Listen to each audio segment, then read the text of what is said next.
મારું નામ મદનભાઈ પુરોહિત છે, શ્રી પુરોહિત કેટર્સ.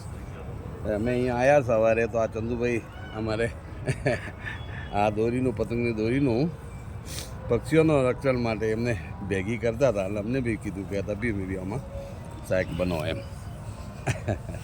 Thank you.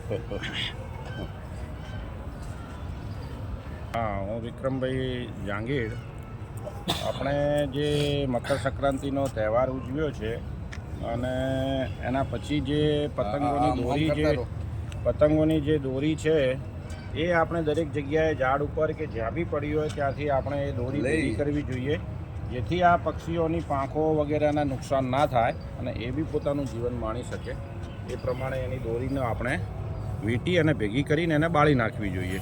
બહુ સરસ મજાની વાત કરી વિક્રમભાઈએ કે એવું કે એમણે વાત એવી કરી કે જ્યાં દોરી આવી લટકતી જમીન પર પડેલી હોય, આવી ઘાતક દોરી હોય, એ દોરીને એકઠી કરી દેવાની અને એકઠી કર્યા પછી એને નાશ કરી દેવો જોઈએ. ખૂબ જ જેથી પક્ષીઓ બી પોતાનું જીવન જીવી શકે અને એ પોતે સુરક્ષિત રીતે રહી શકે. ખૂબ સરસ મજાની વાત કરી વિક્રમભાઈ. મારી સાથે વાતચીત કરવા માટે ખૂબ આભાર. Thank you very much. જય શ્રી રામ, જય શ્રી રામ.